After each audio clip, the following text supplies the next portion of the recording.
Before we get started, make sure to like the video and subscribe to the channel, followed by the bell notifications so you never miss an upload. Mr. Nobody. Now, we're all familiar with Mr. Nobody. We're introduced to him as a child. A drink spills on the carpet, a vase smashes to the floor. Our parents ask us who did it. And we always say, we don't know. We weren't there, it wasn't us. And our parents always respond with, I guess it must have been Mr. Nobody. Most kids don't think much about Mr. Nobody. They're too focused on the impending spanking or the confiscated PlayStation. But the smart ones don't sulk. They get even.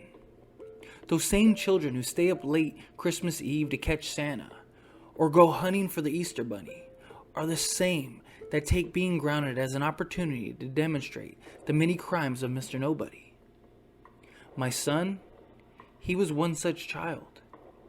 He spent weeks searching for Mr. Nobody, hiding for hours, setting traps, leaving cameras in every room. He was always so excited about it, always telling me how he was so close to finding proof. And then one day he just stopped asking questions, wouldn't argue back, and started spending all his time playing outside. Now, at first, I thought he was just growing up, putting silly things behind him. But now, I'm not so sure. Last night, a plate fell off the kitchen counter. Junior took the blame, swept up the pieces, and begged me to punish him. I was in the backyard at the time, so I didn't see who did it. But I know it wasn't my son. He was in the backyard with me.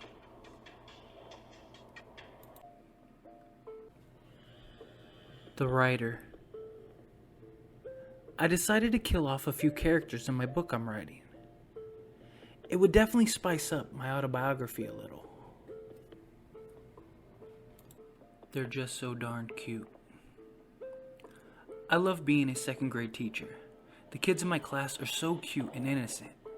They're at the perfect age. I used to teach 6th grade, but I quickly realized that was a mistake. 6th grade is where cliques form and bullying flourishes, and these kids truly learn how to be terrible to each other. By that age, they're corrupted by gruesome videos on the internet and their peers crudely explaining sex to them. They have no respect for authority and no desire to learn. Number 2nd grade, children are far better.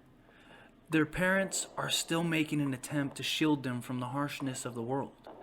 They look at me with these wide eyes, eager to learn, drinking in all that I share with them. My favorite day is Valentine's Day. The children make little paper pockets that they tape to their desk and they fill it with cards and candy. This year, I baked delicious cookies at home and I arrived early to deliver one to each student. I'm so excited to see their reactions. I smile all morning. I smile as the kids arrive, dressed in red and pink. I smile as they happily tear into the construction paper holders to see what's inside. I smile as they give me an adorable, "Thank you, Miss Collins." Once they see the cookies I've made, I smile as they bite into them. And I smile as one by one, they fall to the ground, choking and vomiting and turning blue. After all, they're at such a cute age. It would be a shame to let them grow up. The writer. I decided to kill off a few characters in my book I'm writing. It would definitely spice up my autobiography a little. The statue. A few years ago, a mother and a father decided that they needed a break, so they headed out for a night on the town. They called their most trusted babysitter. When the babysitter arrived, the two children had already fallen asleep in bed, so the babysitter just got to sit around and make sure everything was okay with the children. Later that night, the babysitter got bored and wanted to watch TV, but she couldn't watch it downstairs because they didn't have cable downstairs, so she called and asked if it was okay with the parents to watch it in their room. The parents said it was okay, but the babysitter had one final request. She asked if she could cover up the statue outside of the bedroom window with a blanket or a cloth because it made her nervous. The The phone line went silent for a moment, and the father, who was talking to the babysitter at the time, said, "Take the children and get out of the house. We don't own a statue." The police found both the children and the babysitter slumped in a pool of their own blood within 3 minutes of the call. No statue was found. The pills. My husband had been a godsend since I got sick. My doctors were really stumped at first, but we figured it out. The doctors prescribed me a medicine to take every 6 hours, and it was supposed to heal the pain. My husband is an excellent nurse. At first, I hated to have him do it. My illness was turning me into a person that I did not recognize. Moody, temperamental, and very impatient, but my husband just kept going, giving me the tiny blue-green pills that would cure my ails. But my symptoms got worse. My nose started to bleed profusely. My husband left a message with the doctor, but no response. I started developing bruises, and my stomach was always upset. The doctor apparently thought this could be solved by increasing the medicine, so I began taking it every 4 hours. I smiled pitifully at my husband, thanking him for his devotion and swallowing the bluish pill. He ran a gentle hand through my hair. A fistful of hair came along with it. I cried and I cried, but I really just needed to be alone. I sent my husband to the store. A few minutes after he left, I realized I needed to take a dose. I weakly climbed out of bed and made it to the medicine cabinet. There were my little blue pills scattered loosely around the cabinet. I grabbed the pill bottle and unscrewed the cap so I could dump them back in. My pills, they were white. The photographs. A few months ago, a friend of mine, who is an up-and-coming nature photographer, decided to spend a day and night alone in the woods outside of our town. She wanted to get photos of the woods and wildlife as naturally as she could for her portfolio. She wasn't afraid of being alone, as she had camped by herself many times before. She set up a tent in the middle of a small clearing and spent the day taking pictures. She filled up 4 rolls of film on that trip, but something was strange about them. What she saw in those pictures has stayed with her ever since, and she is still trying to recover from the trauma that caused her. Almost every picture was accounted for, save for one picture in each roll of film. These pictures were of her asleep in her tent in the middle of the night. The message. Don't dismiss this outright as some work of a raving lunatic. There's some sense to my story if you'll just hear me out. Look, we all wonder if time travel is possible, right? Well, let me tell you something. It is. And I'm from the future. I know you probably don't believe that, but seriously, I'm from the future. It's a really great thing getting to see the past, watching events unfold, stuff like that. We know more now than we ever would. But behind all the fun, there's a more serious aspect. We aren't supposed to go in our own lifetime, and we are never allowed to contact our past selves. Let me tell you, I'm breaking the rules right now. Yes, kid, you're talking to yourself, your future self, and I'm going to be executed for this. But you know what? I accept that. I'm preventing something by talking to you that is much worse than death. I can't tell you outright what to do, because the filter would catch it. This is the closest I can get. Trust me, I can. However, send a little message. You should probably read the first line of every paragraph now. Don't look behind you.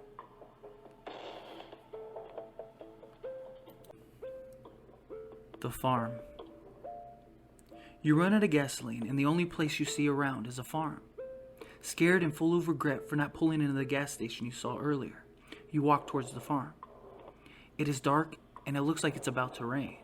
There is a strong wind blowing towards the mountains. You knock on the door, and an old man comes out. Are you okay? You nod, and then he invites you to come inside. His niceness is odd but pleasant. He prepares you some coffee and burns some wood in the fireplace to keep you warm. His house is very nice. The walls have beautiful carvings. The floor is burnished. The furniture is impeccable. The place is great, and you start to feel more secure inside of it.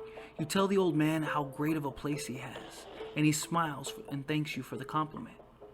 Later, the old man tells you that he is going to sleep, and then gives you a necklace. He tells you that it is so that way you will rest well and be secure. You thank him for this. The next morning, you wake up at the old farm. The walls are ruined. The furniture is rotten. The fire was nothing more than wet ash. The floor is scratched. The place looks like as if it's been abandoned for a long time. It is dark. You are confused, and it is hard for you to stand up. You finally stand up, and you feel tired and worn out. That's when you hear a knock on the door. You walk to go open it. It's a stranger. You say 3 words. Are you okay? The lamb. Having a farm was great. He loved it. It was what he's always dreamt of. His wife and his kids loved it as well, especially the black little lamb that they recently bought. His kids loved the black little lamb, and they would play with it for long periods at a time. Happy with his wife, they would sit outside on the chairs and watch the children play. Life was perfect for him. It couldn't get any better than this. One day, he was feeding the animals in the farm, and then he saw that black little lamb. Its horns were way longer than the day before. Puzzled, he just ignored it. Later that day, he let the animals come outside, but one of them was missing, the black lamb. He went inside the farm and tried to look for it, and there it was, on the very same spot that he left it that morning. But again, the lamb's horns were a little bigger, big enough not to let it stand anymore. He got close to it and kneeled down to see it. He saw the horns had carvings. They had some type of writing on them along with symbols. One of them looked like an upside-down star. He looked inside a goat's eyes, and they didn't look right either. They looked as if eyes of a snake. They were black with red veins all around it. He was worried, and he couldn't explain what was going on. So he called the town's priest to come over and take a look. When he came over, the priest said that a demon had taken possession of the lamb, and that it needed to be killed so that the demon could not escape. Later that day, they killed the lamb. Sad, his children stayed in their rooms for the whole day. He felt really bad, but was glad that the demon was gone. At night, when he was sleeping with his wife, his daughter came inside the room, jumping with joy. He asked her what was going on, and she said, "Daddy, it's back, it's back. The lamb is back." Creeped out, he followed the girl into the room, only to find something that he would never imagine. It was his son, with horns coming out of his head.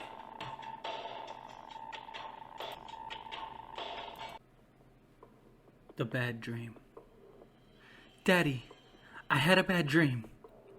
You blink your eyes and pull up over your elbows.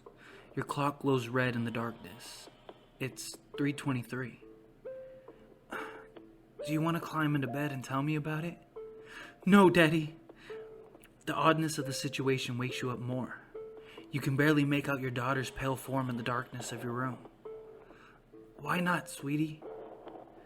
"Because in my dream, when I told you about the dream, the thing wearing mommy's skin sat up. For a moment, you feel paralyzed. You can't take your eyes off your daughter. Then, the covers behind you begin to shift. Surprise guest. A 58-year-old man living alone in Japan started hearing strange noises at night and noticed things out of place in his house. He installed video cameras, and it turned out a homeless woman had been living in his attic and cupboards for almost a year in his house undetected. Now, it gets creepier. The way he found out about the woman was that he sat down in the living room to review the tape and saw the woman climbing into the cupboards and closing the door. The cupboards was right next to where he was sitting.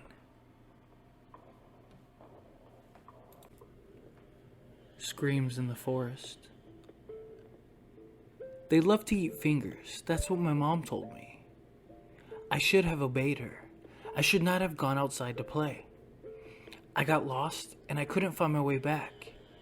It was getting so dark and I found an empty trunk and I went inside. I fell asleep. I woke up about an hour later, scared because it was not a dream. It was happening. It was really happening. I was lost in the forest alone. I was cold and shaking, and then I started to hear noises. They were these really loud screams. They sounded like a high-pitched scream, like the ones that cats make when they're scared. It was insane. I couldn't believe what I was hearing. It was getting closer to where I was. Closer and closer it got. The screams would get louder and louder. And then it stopped. No noises were heard for about 15 minutes. Then it began again. But it wasn't just one, it was dozens, all over the forest, walking around. I could hear their loud footsteps on the ground. They would pass by behind the trees I was hiding inside of. I could hear them running on the distance and yelling even louder as they ran. One of those things passed in front of the trunk. All I could hear were two ominous feet.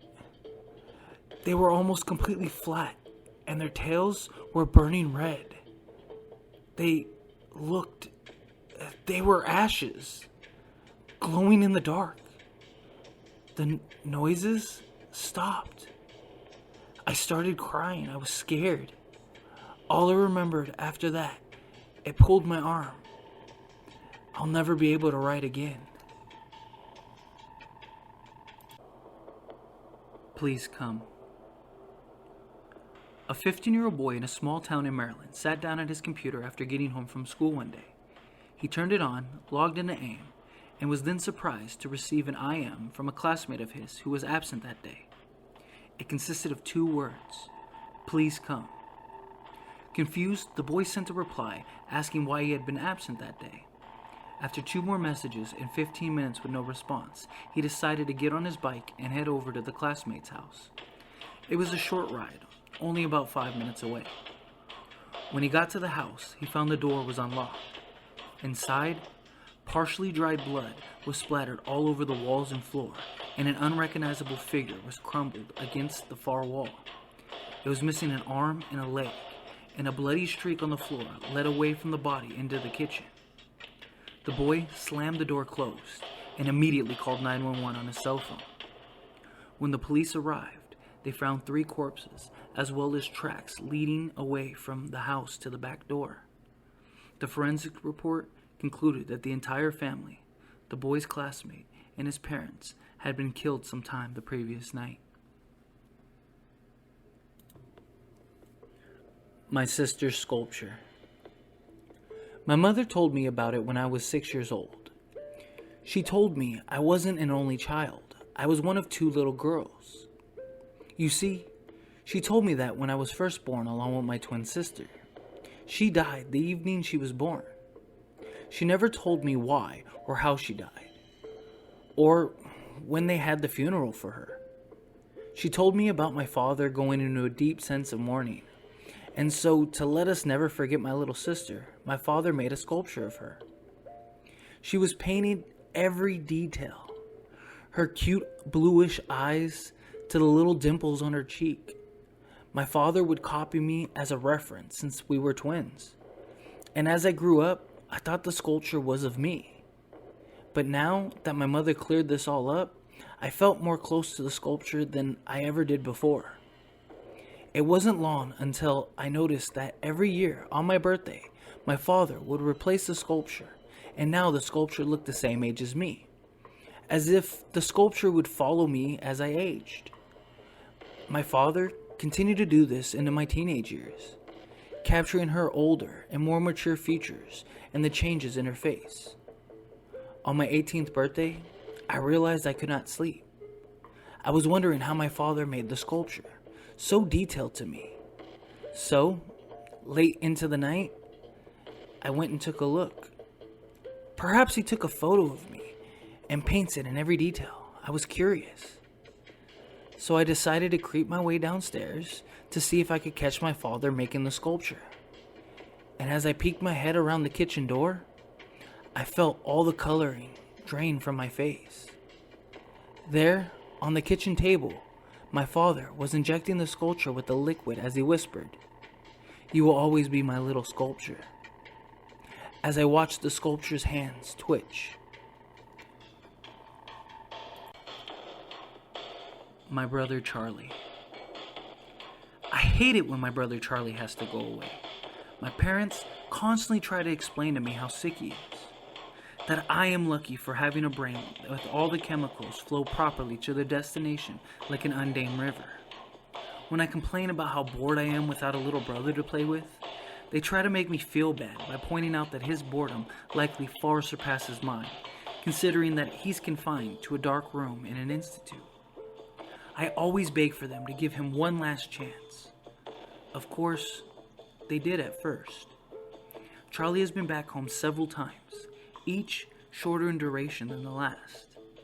Every time, without fail, it all starts again. The neighborhood's cat has its eyes gouged out. My dad's razors are found dropped on the baby slides at the park. Mom's vitamins are replaced by dishwasher tablets. My parents are hesitant now, using last chances sparingly. They said his disorder makes him charming, makes it easy for him to fake normalcy, and to trick the doctors into caring for him and thinking that he's ready for rehabilitation.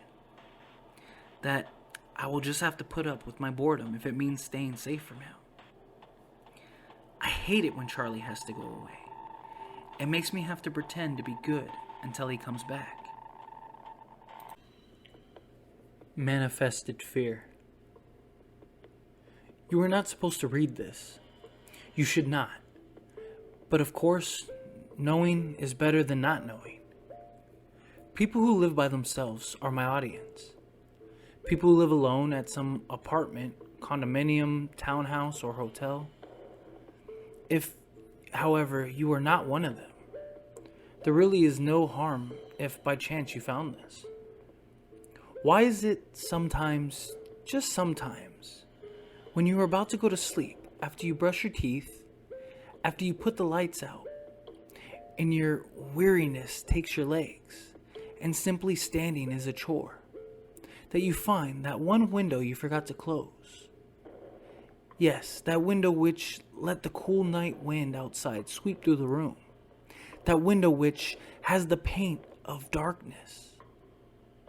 Now, of course, sometimes you just let it be and go right to sleep, but sometimes you are compelled to close it, as if letting it hung open gives an opportunity to whatever evil outside to come through that window. It is something a parent would say to their child: close your window. If you don't want the monsters to come through, close your window. Indeed, it is an effective technique to teach the value of security. As you walk to that window, you feel the night wind, cool, fresh, ominous. The darkness is something disrupted by the streak of headlights, the silence interrupted by horns and voices. And as each step you get closer to that window, you are reminded of what your parents told you. Not about closing the window, about the monster. And as a single frame of thought takes hold in your mind, you bear it until the last you close that window. And all is safe again. Everything is alright. Everything is fine. That figure you saw just moments before you closed the window, at the edge of your view, by the slight turn of your head, it was nothing more than your imagination. Now, you, the reader, if by chance you left the window open at night and are prompted to close it, please don't look to your left or right, even up or down. There is no man or animal, but it is there, looking at you straight in the eyes. Now you know. Knowing is better. Is it not? Lights in the distance. A young man suffering from insomnia was trying to fall asleep one night. After many minutes, he was still wide awake as it got later and later. He turned on his side and looked out the window, noticing 2 streetlights in the distance. He rested his eyes on them and soon fell asleep. The next night, he found himself once again wide awake by a sleeping disorder. Remembering the remedy that he tried the night before, he turned onto his side, looked out the window for the 2 streetlights. He found them and once again fell asleep peacefully. The next night, his sleeping troubles again were back, but he simply just looked out the window for the streetlights and rested his eyes on them. But tonight, they were flickering every few seconds. He assumed that the bulbs were soon to burn out, and as his eyes began to fall shut, the lights finally did burn out. He woke up in the morning feeling refreshed, but as he got up, he looked out the window towards the streetlights, hoping to see someone had fixed them. However, as he looked out, he noticed something odd. There weren't streetlights there. He leaned closer to the window to double check, but still, the streetlights were nowhere to be found. Then he looked down and noticed small claw marks on his windowsill as if something had been perched there. Let's just say his insomnia got much worse. Infested. I guess you could say it all started when meteors hit. Some landed smack dab in the middle of cities, so several hundred people died from the impacts, and a few thousands breathed in the strange cloud that came off of them a little after they landed. That was when the news started to cover it, stating that scientists have discovered something in the mist. Something alive. Then the paranoia sets in. Reports of mutilated bodies torn to shreds started to surface. Religious leaders started to say it was signs of the apocalypse, and strange incidents with suspects resisting arrest and even attacking police with bites. Soon, people quickly started to catch on to what was going on and prepared for war against the infested. That was when the killing started. Riots broke out across the country as people started fighting back. Soon, people were getting beaten and lynched in the streets for just being sick. Mass suicides led to them being littered with bodies of the dead in the streets. It was a shame no one listened to the part about the things in the mist dying when they came in contact with our air. Handprints. One day, a couple went out on a date. They wanted a little bit of privacy, so they went to the mountain, known to be a good spot for young couples. A few hours later, the sun started to go down and they began to head home. Somehow, they made a wrong turn and found themselves on a road that they were not familiar with. It was already late though, so they continued down the narrow road until they found themselves in front of a tunnel.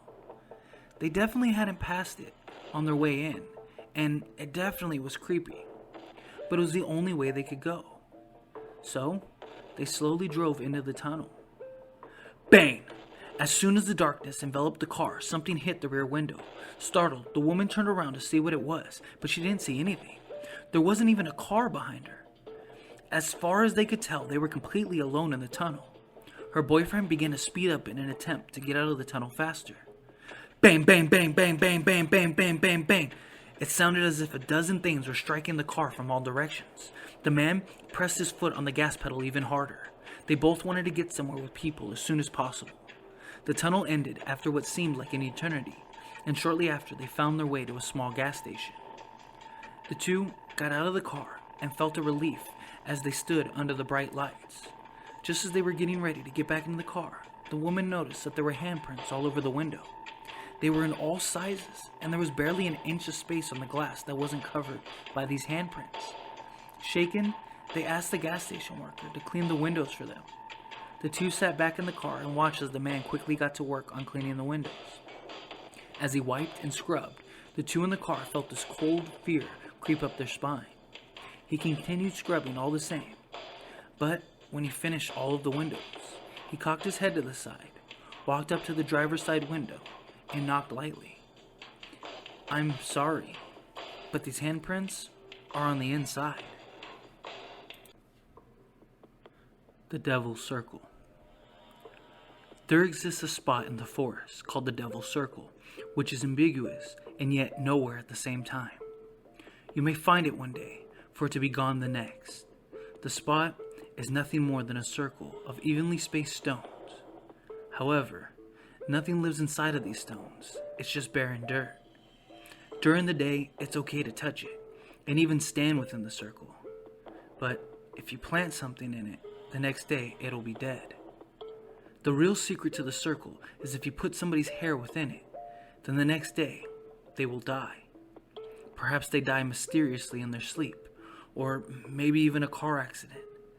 However, in doing so, you give your soul to the devil. You have to ask yourself now, is this true? But the more important question, is it worth it? Crybaby. Late last night, I woke up to the sounds of somebody crying. It was an eerie sound, and surprisingly loud as well. Although I wanted to get up and check it out, I was a bit scared and tired, so I just ignored it and hid under the covers. Today, at breakfast, I told my roommate about it.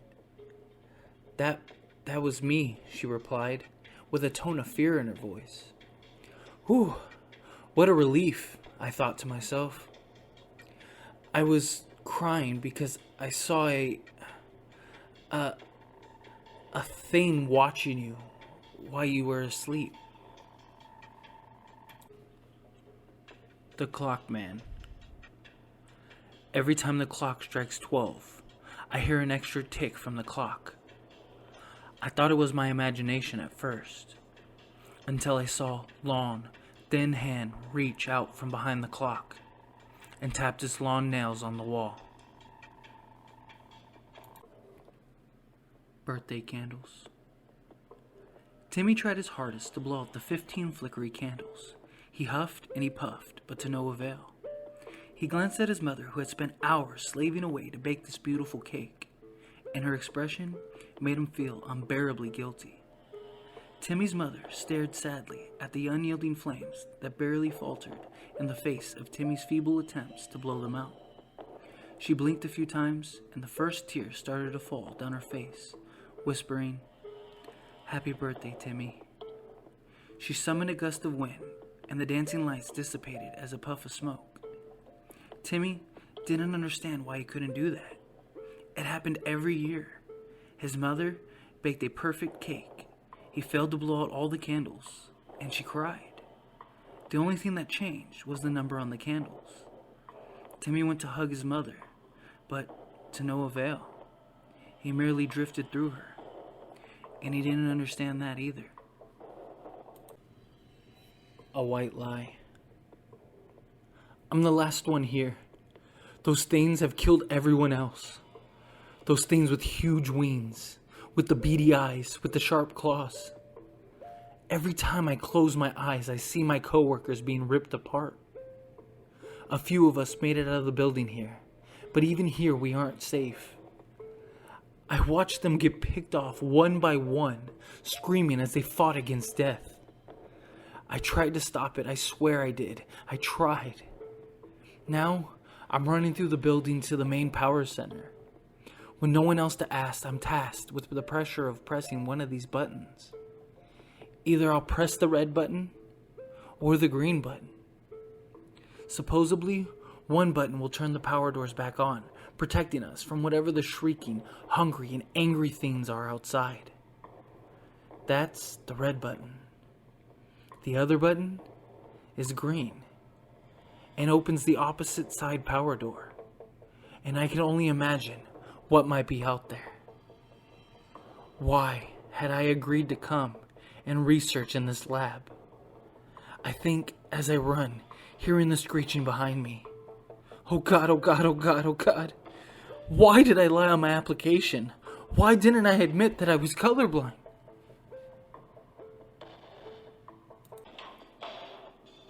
"12:07. The last thing I saw was my alarm clock flashing 12:07 before she pushed her long, rotting nails through my chest. Her other hand muffled my screams. I sat bolt upright, relieved it was only a dream.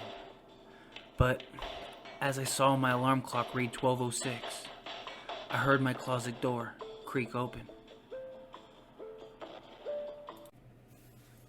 That was 10 of the best short, scary stories. Leave a comment and let me know which one was your favorite. If you have a story you'd like me to share or want to support the channel, check out the description down below. Follow me on these social medias, Instagram, TikTok, and my Facebook group, where we share stories and have discussions with each other.